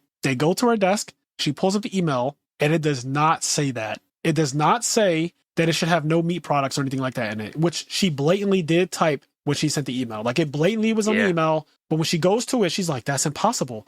She must have changed it somehow. And she's like, why are you so against her? Like, why are you like so honed in on Verity and you think that she's such this like monster? You think she's a villain? You think she's a super villain? She's able to change her email now?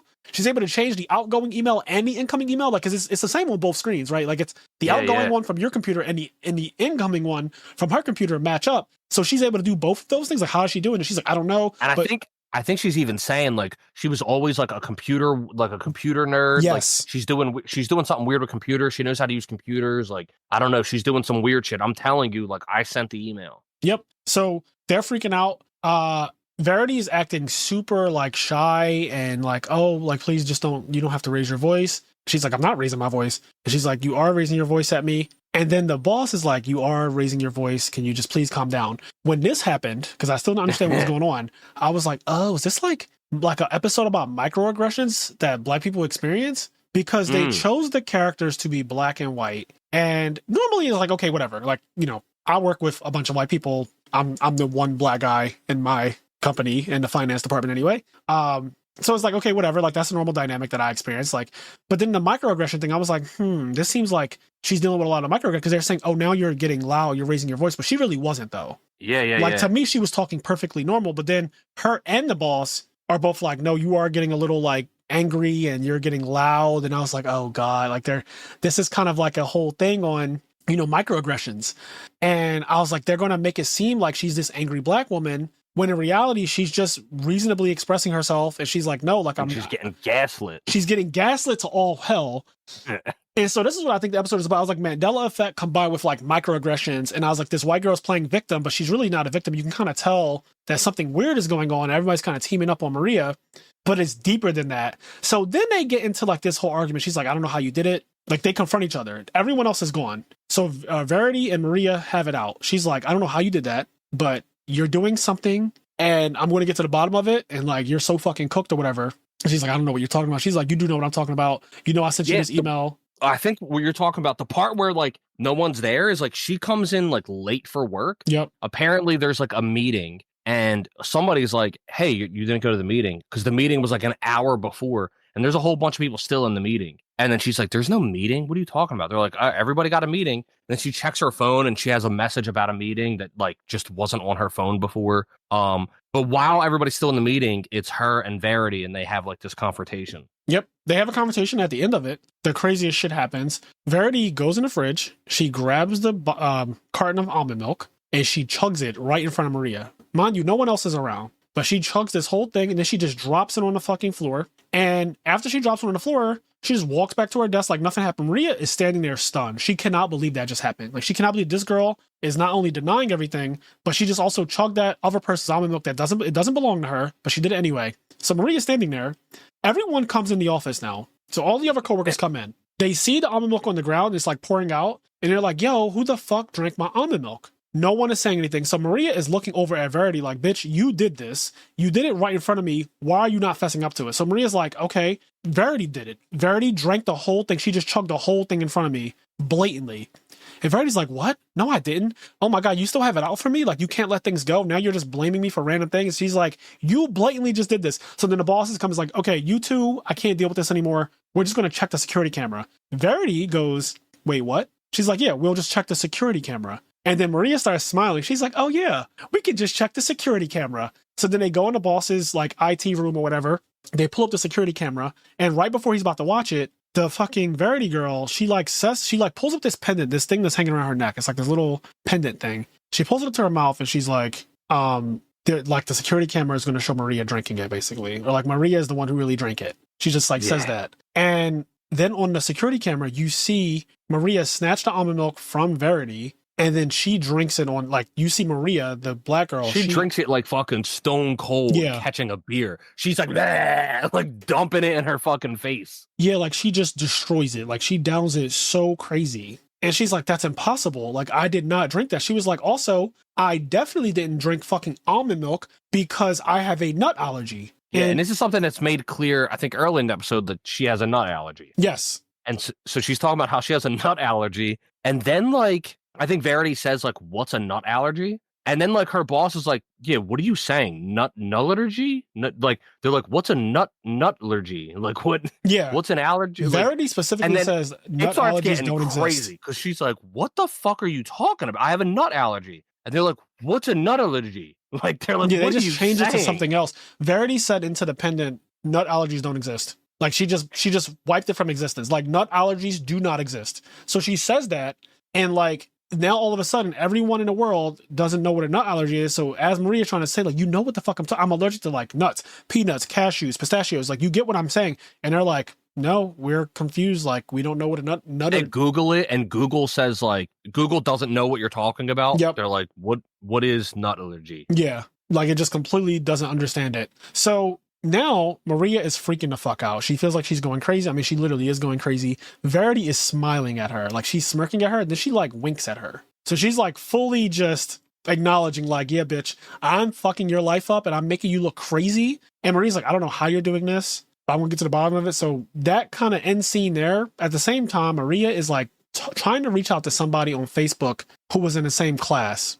And she's talking to her boyfriend and she's like, yo, this fucking girl is back at my job and like all this weird shit's happening. I don't know what's going on, but I'm going crazy. And he is he's playing devil's advocate, which is so annoying when you just want someone to agree with you and it's your significant other or somebody like that, like your mom, dad, significant other, whatever. Don't play fucking devil's advocate when I'm venting about somebody or I'm trash talking somebody. I just want you to agree with what I'm saying. Now, if I'm in the wrong, if I'm dead ass wrong, sure. Like if I'm just like way off the mark, right? I get it. Cause maybe I'm like wilding out. But if I'm just hating, right? If I'm just hating and I just want you to hate with me, like just fucking hate with me. Don't be like, well, just hate with me. Yeah, like don't fucking act like don't be all high and mighty now. Now you're playing devil's advocate. Like we've trash talked people plenty of times. But he's doing this devil's advocate bullshit while he's playing video games, and she's just like, all right, I can't deal with you right now. Like you're fucking just a child. Like leave me alone. So she reaches out to a classmate. Then she gets a call from the fucking classmate's like husband or whatever, who's like, oh yeah, Stephanie passed away like yesterday. Like she died. Like she fucking died. And she's like, oh, I'm sorry to hear that. Like what happened though? And it's like, well, she took her own life actually. She jumped off of like a 16-story building and killed herself. Like that's what happened. Yep. And she's like, oh my God. He's like, yeah, she never had any suicidal ideations before, but recently she started going crazy and having hallucinations about things that just weren't reality. And she ended up taking her own life. So she's like, wow. She hangs up the phone. She's like, she started having hallucinations about things. She started going crazy and then she took her own life. She's thinking about, she's like, that's kind of what I'm going through right now. So then she decides to find the address of Verity Green and she sneaks into her fucking mansion. Right. Like the girl lives in a mansion. Okay. It is like gigantic, a huge swimming pool, multiple entrances, multiple doors. She breaks in. Verity is taking a shower, so she's playing really loud music. She's taking a shower. Maria sneaks in. She's looking around. She sees Verity in all these different portraits. One of them is like she's Empress of the Universe. Another one is she's an astronaut. Another one is she's President of the United States. Another one is she's like a sultan somewhere. Another one is she's just like all these different people, right? And she's like, what the fuck is going on in here? Like this is all in her bedroom. So then she finds the pendant thing that she suspects is like the key to her power. So she finds it, and then Verity catches her like under the bed hiding. She's like, yo, come out. I know you're there. So she comes out. She's like, I have your fucking thing. She's like, oh, that's fine. Like, I actually have multiple of those. Like, you can have that one. It doesn't work anyway unless you're me. So then, Maria tries to use it and nothing happens. Verity then uses it, and she's like, we're here. Now we're here. Now you speak Chinese. Now you're pregnant. Now you're not. Now you're this. And then everything she says keeps happening like rapidly. And Maria's like, what the fuck? So now you understand that this episode has some kind of like alien technology shit going on where this pendant can literally warp reality. She explains, she's like, I can choose any timeline where whatever I say is true, that's the reality. Yeah. And then Maria's like, well, what? Because like she's mad at Maria. Verity's mad at Maria and a bunch of other girls they went to school with because they made up a rumor about her, about like giving a hand job to the teacher or whatever. Yep. And that teacher was the only person that was nice to her. And like, she really didn't give him a hand job. She didn't do anything weird, but like people made rumors about her and that guy lost his job. And so all of this is like kind of revenge. She's like and she's like, why don't you just you can control the universe. Just make it so it didn't happen. Just like go on with your life. You know what I mean? Like, what the fuck are you hung up on this for? She's like, I've already done that. Like, I've already lived a life where it doesn't happen. I've already been Empress of the Universe. I've already controlled the world. I've been president. Like, I've done all of that. She was like, but I still feel empty inside and like, I want revenge. Yeah, I can never stop thinking about that one thing. And so, come to find out, the classmate was part of the rumor. And she said when I got her to off herself, she said that she wasn't the one who came up with the rumor. She said, you did. She's talking to Maria. And Maria's like, it's true. Like, I'm the one who started it. But she's like, I didn't start it thinking that it would actually I didn't think that it would take on a life of its own. She's like, I just kind of said it as a joke. And everyone took it and ran. 14. Yeah, she was like, I said it as a joke. And everyone ran with it. And it became like this whole thing that developed legs and started living a life of its own. But it just was a joke. And then it became a rumor. And then it became something way bigger than that. And I didn't mean to hurt you. It wasn't my intent. I was a child. Like, forgive me. Like, I'm sorry. And she's like, nah, you're going to die here. Like, fuck you. And so Maria just fucking tackles her. She just straight up tackles her. Tackles the bitch. The remote thing falls out of her hand. Starts punching on the girl. Beating the girl's ass. And then the girl, like, gets the best of her. She kicks her off and she goes for the remote. She gets the remote. She's like, armed forces are here right now because you are attacking me with a knife. And so, like, a knife appears in Maria's hand. And these two SWAT members appear like they basically run up the steps and they enter the bedroom and they're like, put your hands up right now. And so now Verity is kind of smiling at Maria like, bitch, I got you. Like, there's nothing you can do. If you take any steps towards me, they'll end your life. Like, they'll just shoot you. And it's also like the fact that she's black also kind of I think they chose her to be black on purpose. I just want to throw that out there. Yeah. Because like, you know how much more trigger happy cops tend to be. So I was like, oh, this is super awkward. Like, white girl who is clearly a menace and a villain, she's calling the police on this black girl. And now if the black girl makes any like, movements, really any movement whatsoever, she could have just end up getting full of lead. But what ends up happening is like one of the cops comes up to arrest Maria. And as they're like putting her hands behind her back and about to handcuff her, she grabs one of their guns and like instantly shoots Verity in the fucking head and blows off like a chunk of her head. Like she literally just fucking kills her. Just straight up kills her. Like one shots her. It felt good. It was a cathartic kill. It was, but I was also like, do I really believe this random girl knew how to pull and shoot a gun? No. But whatever, right? You've already accepted that there's a device that can change reality. But I wish that there was like a slight part where they showed her going to the gun range in the episode. It was like an activity that she does with her dad. Yeah. Just like throw that in there somewhere so I don't feel so crazy when she just randomly pulls a fucking SWAT member's gun off his waist and shoots the girl in this. It was like 2 frames, bro. It was fast. Like if as it was shit. just like one scene where, she like goes to gun range with her dad. Like it's just something she does with her dad. Yeah, just like something to throw in there so I'm not like, oh, well. Anyway, that's just like a little thing. There's a little minor critique. They could have just done a little bit more world building there where this girl is into guns. She's into going to the range. A lot of women are. It's not an abnormal thing. Like people are just into going to the range. I've been to the gun range myself. Not to say that I could pull a weapon and just shoot it like that, but I've been to the gun range. I've shot a gun a couple times. I know what it's like. And it's definitely not the way she did it. But she does it. She blows the girl's head off. And then the 2 cops are like, about to arrest her, but then she dives for the pendant thing and she's saying commands, but it's not working. So then she puts it in Verity's hand. Yeah, she uses like her dead fingertip. Yeah, she activates it with Verity's hand and she's like, the device works for me now. The device works for me now. And so now the device works for her. So then she says, you 2 are my servants. And they like immediately stop what they're doing. And then she says, the story is she killed herself. Like she shot herself in the head and you guys saw the whole thing and you're not going to take me in. You're not going to do anything. Actually, you're going to do exactly as I say. And so now they become like drones of hers. And she's like, now I'm queen of the universe. And they like transform. The whole scene goes into this really terrible CGI. Yo, it looks so bad. The green screen or the whatever green screen. Yeah, well, it's definitely so green screen bad. and really bad CG.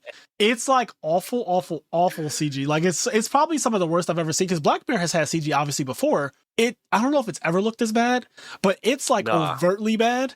And it's like a background that I could do better with when I'm streaming live for you guys. Like I could make a better background myself with a green screen. But like you see a coliseum of all these humans cheering on Maria. They're like, Maria, Maria, Maria. And she's the queen of the universe, apparently. So she sits in this throne. The 2 SWAT members are like her 2 fucking bodyguards. They're like naked now. Yeah. They're wearing like very Egyptian outfits. Wearing like pharaoh shit. Yeah. It's cringe. Honestly, like the ending is very cringe, but it's still a good episode overall. The ending was a little out there, but it's kind of what you expect from a Black Mirror episode. Like they always kind of have a ridiculous ending. Like they either have a ridiculous ending or an ending that you could understand how that happened. Like episode 1, I was like, okay, I can see the suffocation thing happening or whatever. Episode 2, I'm like, that just got so out of hand. Even the premise of the pendant that controls reality was a bit wild, but whatever. So that's episode 2. They usually tend to have like bad endings. I feel like Black Mirror. And a friend of mine said that like I said this is a good ending. I was like, hey, she wins in the end. Honestly, yes, a good ending. This is a good. But my friend was saying it's a bad ending. I was like, I don't know. I was like, I think it might be a good ending. Yeah, the endings of Black Mirror episodes are either bad for the main character or good for the main character, where they overcome something. Yeah, it's like really bad for them. Like they end up in some kind of hellish state, or they end up in a really, really good position where now the future is like theirs. And that's kind of, because I'm even thinking about San Junipero, where the couple ends up living happily ever after, but basically it's, it's not real, but for their purpose, it is real. Like that's the only reality that they're existing in. So it doesn't matter that it's not reality, right? Like if I'm in the Matrix and I don't really know that I'm in the Matrix, it doesn't matter. Like, I don't care. Like if you told me right now, you're not actually, like, you're not really Frazier. You're just a copy of his, being inside of a mainframe of a computer somewhere. It's like, okay, well, I didn't know that. And if I don't know that, if you make me ignorant of that, like you just erase that from my mind, I'm fine with just existing the way I'm existing right now. So that's kind of the end of episode 2. Episode 3, I didn't really care for it that much, but it did have an actor / producer that I love, Issa Rae, who created the show called Insecure on HBO. Amazing show. But like her acting has never been like the best. And her acting in this episode is like particularly bad. And I'm not sure if it's on purpose. Oh man! So wait, that's the main character of this episode, right? Issa Rae is the main character of episode 3. Her acting was so stilted. Like it was really, really stilted in this episode. Yeah, but maybe it was on purpose, like you said, because like the premise of the episode is just that like there's this movie company going out of business. There's this other company that has this really cool like AI technology thing where they can put an actor inside of a movie, and they essentially like matrix you into a movie, and then you exist inside the world of the movie and you can act in it, and it recreates the movie and does all this and stuff. everyone inside the movie, they're not actors anymore. That's their actual life. So like, yeah, if I insert you into Mission Impossible and you are Tom Cruise, well, Ving Rhames and his other cohorts, they're like, they don't think that they're actors in a movie of Mission Impossible. They believe that they are really covert agents for the CIA. yeah. So yeah, she's in there. So they get this girl. There's like this old movie that's like beloved or whatever from the 1940s in black and white. Yep. And then the main character like loves this movie, and then like they're asking, they want to get all these people to act in it. Obviously, they want to get like some suave man or whatever to like play the leading role. But then this lady, she wants to do it, and they're like, "Oh my god, that's actually a great idea! Like it'll be such a cool twist up. Like it'll be played by a woman. Blah blah blah. We're gonna remake the movie." So then she goes into this thing.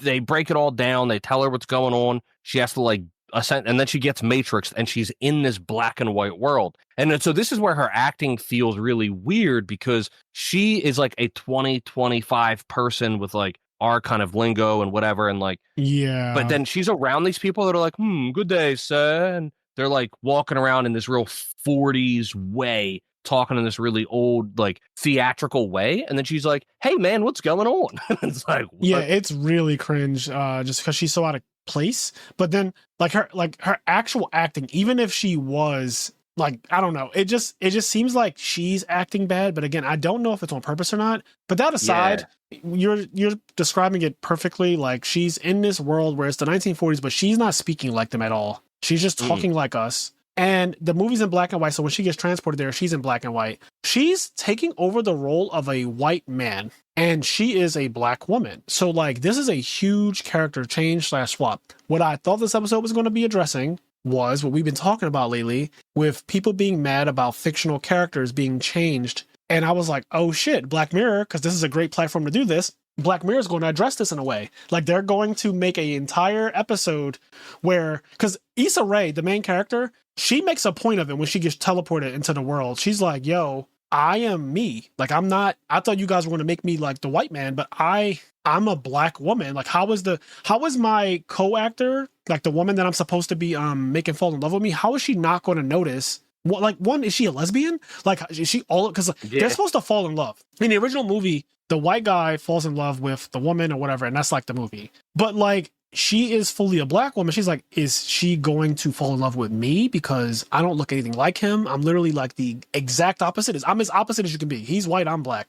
He's a man, I'm a woman. And they're like, no. She'll, everything will be fine. Like, they all see you the way you're supposed to be, this doctor, this detective or whatever. Everyone in the world will just see you for what it is, and it's not a big deal. And I was like, oh shit. That's kind of like how we were saying. The Little Mermaid can be black, the Beast can be whatever. Like Pocahontas can be whatever, like what Pocahontas is probably supposed to be, actual Native American. Pocahontas, I feel like you can't really race change her. I feel like Pocahontas kind of has to be what she is. Yeah, Pocahontas has to be what she is. Unless you do the Pocahontas story, but you change the setting and do this, like, for example, how there's like a bunch of different versions of Romeo and Juliet. There's that one really like cringe version where it's like Romeo they have cars and they're like, like they're like, it's so weird. But yeah, and then so this episode, it's interesting because they're like in this new reality, and then so they're following the script, but like it's not, they, for whatever reason, they can't like redo things or whatever. And then so when things go off script, they have to like in real time like improvise to make it work, to make it get back on script. And they have like this computer that's tracking it, and it's like whether or not you're moving toward a plot hole, and they're like having these issues and they can't get her out, and she's stuck in there, and they have to conclude the movie correctly. One of the things that happens is one of the first things that goes off script. At first, she knows all the lines perfectly. Everything's going great. And then it's time for her to play the piano. And so Issa Rae sits down at the piano and she starts playing it, and she's playing it horribly. And everyone in this place that they're in notices, and they're like, oh my God, it sounds awful. But in the real movie, in the 1940s movie, when the guy starts playing the piano, he's a master at it. He's a savant. Yeah. He's insane at playing the piano. So it's really jarring to everybody. And even the main co-actress who he's supposed to seduce, she's looking at Issa Rae play and she's like, oh my God, that's awful. So everyone in the real world who are, doing all of this weird technology shit and tracking the whole thing, they're like, yo, what's the Asian girl name from what's it called? Awkwafina, right? Awkwafina's in this. Awkwafina is like the main person that she's talking to in her ear about like, yo, you're going off script. Yo, say this, say that. Step here, don't do that. She's the one kind of communicating to Issa Rae inside of this realm. So Awkwafina's back in the real world, and she's like, yo, you're not playing the piano well. What the fuck is going on? And Issa Rae's like, I didn't know that I was supposed to play the piano for real. She's like, I thought you played the piano. She's like, no, I don't play the piano. She's like, we saw you play the piano in your last movie. She's like, it was a fucking backtrack. I wasn't actually playing the piano. Like, what the hell? Like, why did you just assume that I know how to play the piano? And she's like, oh God, well, this is causing her not to be romantically in love with you, because part of the reason why she starts to fall for you is that you play the piano and then like, you serenade her. And so that's a whole plot hole now that they have to address. Shit starts going off script, and they end up at like some weird paradox points and all this other stuff. And they're like, oh, we're not going to be able to pull you out because the system is having an overwrite thing where you did something wrong, and now we can't get you out. And if you stay in there too long, like your consciousness will be trapped in there forever and you'll die in the real world. Yeah. And then it's like the only way for you to get out is to like conclude the movie. And then, because earlier in the movie, they do this thing where like, they make it clear that like nobody can have like drinks or food near the computers, right? Because, accidents happen. The one guy's like an asshole. And then there's like this guy, he has like his coffee like on his computer desk. And I think there's a scene where they start getting really romantic and everybody's like super into it. And they're like, holy shit. And like they're like fixing the plot holes. Everything's getting really romantic. And the guy starts like leaning in and like really looking at the screen. And when he leans in, his elbow knocks the coffee over. It goes on the computer tower. It fucks everything up. The power like gets fucked up and goes out. And then so the main character gets stuck inside this world, can no longer communicate with the outside world. She's stuck in there and like everything gets frozen in time. She's just like in this like black and white reality. Yeah. And then for whatever reason, the only other person, because earlier something happened and she needed to get the girl's attention. So instead of calling her by her character's name, she called her by the name of the actor that played her in the 40s. Yeah, Dorothy is the name of the actor. When she did that, like, she was like, what? Like, and it kind of triggered something, and it created like this thing where she started to like feel emotions and like gain memories from like her real life. Right. Before she was a program. And they program. explained it saying that the real actress put parts of her real life into the character. Yeah. Like she injected into the character Claire or whatever her name is. I'll just say Claire for now. She injected parts of her real life into the character when she was acting. So now that Issa Rae has called her accidentally by her real name, Dorothy, it triggered something, and all of a sudden she's starting to like feel kind of sentient. Like, yeah. And then so when everything like breaks and the reality's frozen, they end up meeting each other again. They're the only two people that can move around. And then like they're waiting for it to come back. And then you find out that it's the hyperbolic time chamber. And then like 1 minute in real life is like 6 months in the movie. So they are franticking and panicking and trying to get the computer fixed, and they can't contact the main character. And while this is happening, the main character and the lead actress from the 40s movie, they end up living a life together. And they're together for years, and they spend all this time together, and they like actually fall in love. They become a couple, they're having sex, and they're just doing all of this shit together. They're just together. Yeah, they're just living. And then it gets fixed, it comes back, and they're like, hey, we're back, and blah, blah, blah. And they're like, all right, we're going to just do a reset. And she's like, hold on, wait, what do you mean a reset? She's like, don't worry, nobody will remember anything. She's like, no, wait, don't do that. And then, because like she fell in love with this person, she was living with her. And then like they do a reset and she doesn't remember her anymore. And then like she's fucking heartbroken because she's now looking at this person that she was in love with and spent years with. And that person doesn't even recognize her anymore. And like they don't remember each other. And it's like the sad moment. They like conclude the movie. She's able to get out and she's like completely heartbroken. And they can't understand why. They're like, what the fuck is going on? And she's just like completely devastated that the person she was lived with for years doesn't remember her. Yeah. It's pretty much the premise of the entire episode. Like she falls in love with a computer program essentially. And she wants to kind of stay here and in love with this person that she fell in love with, but it's like, this isn't real. I don't know how to tell you this, but like, and then she even tells Dorothy or Claire or whatever, she tells her like, you're not real. Like, none of this is real. You're all actors in this. This is AI, like your artificial intelligence, which, all of these words don't really mean much to a 1940s person, but she's trying to explain it the best she can. And like, it just gets the reason why I don't really like this episode, it was long. It was an hour and 20 minutes. It was long. It was very long. It was the longest episode so far. And the storyline just got so convoluted and so out there. Like, there were points where I'm just like, bro, I get that she's going off script and now she's causing this paradox and this paradox. But between the acting being so cringe, where she'd be like, what'd you just say? She'd be like, I didn't say that. I didn't say that at all. I was just... Yeah, it was... Because the premise was interesting. Yeah, like, I was premise is interested in the premise overall, but I do agree that like the execution, especially with the acting, and once again, I don't know if it was like the director's vision for her to act that way, or if she was just acting bad. Right. But the acting made it really fucking hard when like things were trying to be put together, and she was just like really fucking bad at it. Like, I don't know. Because everyone else is acting amazing. Like, honestly, the white chick, the main, love interest, she was amazing, but that's who she is. Like, that's her character. She was behaving perfect. Like, her acting was phenomenal, and Issa Rae's acting was so cringy. Every line she delivered, I was like, oh my God, I'm not going to be able to get through this. And I looked at the time and I was like, oh my God, it's like 30 minutes left of this. Yeah. So it was definitely, out of these three, it was definitely the roughest one. Yeah, it's definitely the roughest.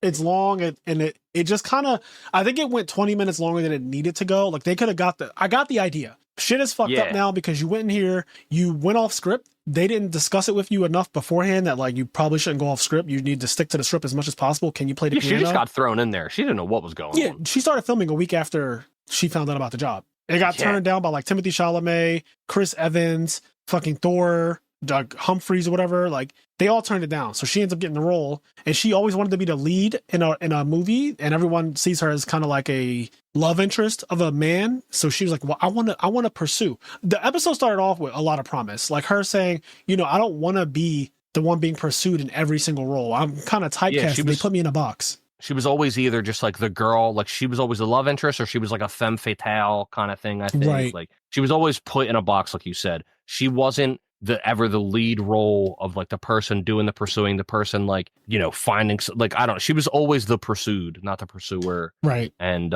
she loved this movie when she was younger, and she thought it was like this awesome opportunity to be put in this role and to be the one that's like pursuing. So it did have a lot of promise. It had a really interesting premise. It kind of goes on for a little bit too long, and then it's a little stiff. And then it has a kind of like bittersweet ending. I think the ending's kind of interesting just because like it is kind of bittersweet. Like, it sucks, but it's also kind of good, where they end up giving her like a phone, and the phone like connects to the fucking world of the movie. Yeah. She's like talking to the actress. And the actress still doesn't remember her, but like getting to know each other again through this phone. I don't know. It's really weird. I thought what was going to happen was like kind of like that one thing you were saying. I don't know if I've seen that episode, that one hotel episode of the two lesbians, but I started to think that maybe that's the direction this was going, where she was going to be like, no, I want to just like put me back in. Like, it's fine. That like, is I don't want to kind of the tone of where it seemed like it was going to go. Yeah, I thought she was going to like, I just want to exist in here. Like, this is the person I fell in love with. This is the person that like makes sense for me. Like, I don't. And I thought she was just going to like go back in and live in there forever.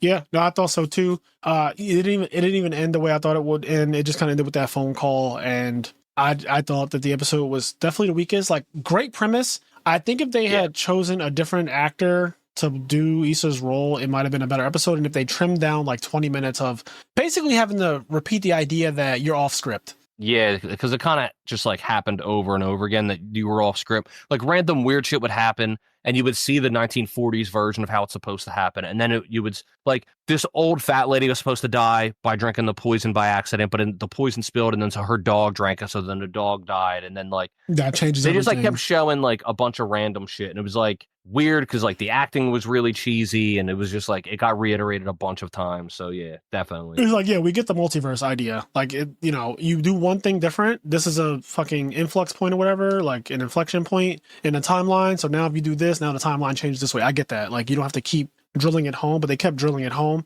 Issa's acting, being like, I didn't say that. I actually said you look amazing. And just it was definitely like that cringy thing where it would be like you would say like, oh, she's ugly. What did you say? No, I didn't say that. I said there's Humphrey. Yeah. And it's like, all right, It's like, and the dog happens to be named Humphrey. It's like, okay, like this is too much. So I don't really have much to say about it. I thought it was interesting, but it was definitely the hardest one to get through. And yeah, I'm hoping that 4, 5, and 6 are just better. I think that they will be. This is probably going to be my least like episode throughout the whole season. Also, it being in black and white might have also hurt it for me as well. Like, yeah, not to say that I don't like things in black and white. There's this one movie called Sin City that I love in black and white. There's only one shot of there's only one thing that has color in the entire thing, and it's the color red, and it's really well done. But that movie is amazing. I forget who did it. I don't think it's Quentin Tarantino, but I don't know why my brain is kind of telling me that it's a Tarantino movie. Anyway, Sin City's amazing. If you've ever seen it, if you know what I'm talking about, really, really good movie. The whole movie's in black and white, but it's like it's more modern. It's not actually a 40s movie. It's a modern movie that's just in black and white, and I love it. And there's other movies like that. I think American History X is in black and white. I don't remember. I've definitely seen American History X. I don't remember. I think there's a part in black of and white, but there's a huge part of is. it that's in black and white. Let me see. Probably. American History X. Because I know I don't remember though.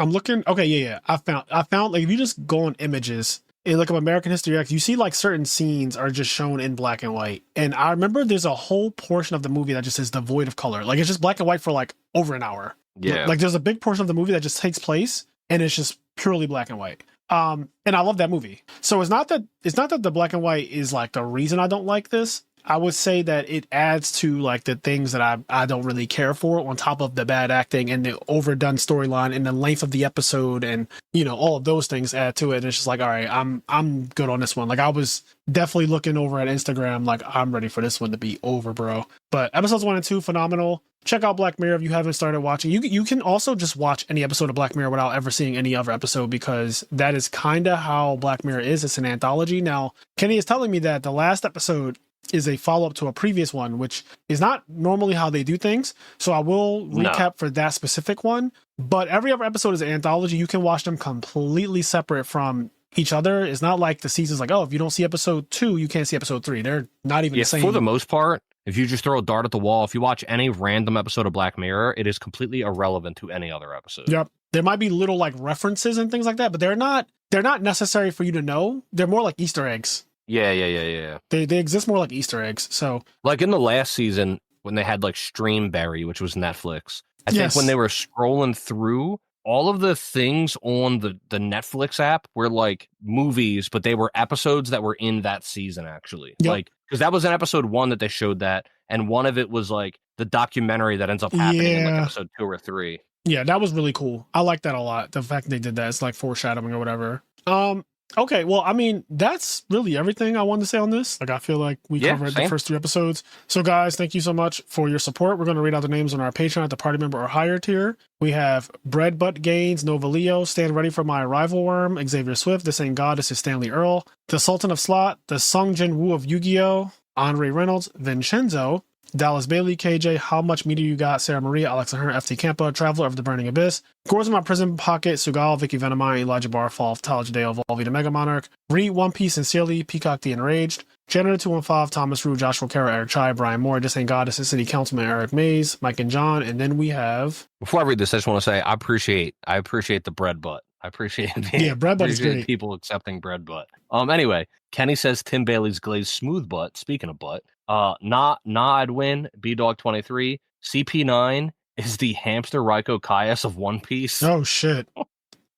Not the hamster Raiko Kaias. Phil Empoister, Tyler Frasher, Sasha Egger, Daniel Anderson, Deroa, Chicken Toaster Strudel, Jordan Eastman, Robert Light, Clanger, Pavinci, Harsh Kumar, HD19, Gregory Kalmaring, Volcanic Garden, Stole My Lunch Money, Mike and John, Anthony Japov, Michael Zhang, Tyler, Chris Louie, Bob Cuddy, Kevin Garcia, Time Wizard 942, Luis Juarez, and The Hopeless One. Again, guys, thank you so much for your support. As always, they do the things that make you happy, including enjoying a show like Black Mirror. I think it's actually interesting. It is a nerdy show. It kind of reminds me of the X-Files, which is why, like, a part of me is, it's like our X-Files. I didn't really like the X-Files growing up, right? Like, or the Twilight Zone. Like, I didn't like either one of those really growing up, but this is like a mix of both of those type of things. Like, it has that alien weirdness to it, technology weirdness to it, nerdy stuff, technical stuff, all that. It's just a good show a lot of the time. It's more good than it is bad.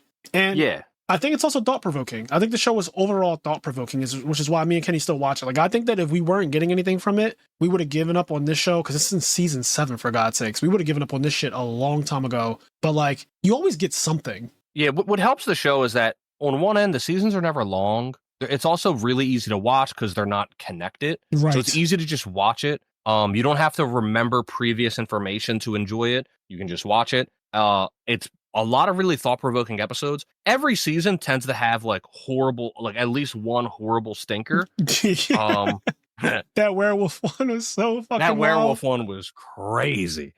Yeah, every season tends to have a super stinker. But also every season tends to have an episode or multiple episodes that are like really interesting. The Aaron Paul one last season. Yeah, the last season, the Aaron Paul one was so good. That shit, the documentary one was insane, and the Aaron Paul one was fucking insane. Both of those were just like OD broken, like Aaron Paul's episode with the astronauts. If you don't know what I'm talking about, Google it or whatever. Even if you just want to, if you want an entry into Black Mirror, I say Google to find out which episode Aaron Paul was in and watch that episode. Again, you do not need to watch any other episodes to like love an episode because they're all completely unrelated. So watch that episode specifically. It's in season 6 though, so I can tell you that it's in the last season. I don't know which episode. I think it's season 6, episode 3. I feel like you're right. Just to be double check or whatever, look up Aaron Paul Black Mirror. It will come up immediately in Google, and then watch that episode. It is fucking phenomenal. And if you don't like, I'll say if you don't like that episode, you probably won't like Black Mirror in general because a lot of the episodes tend to have that vibe. Like the feeling of that episode is kind of how they all have that feeling to them.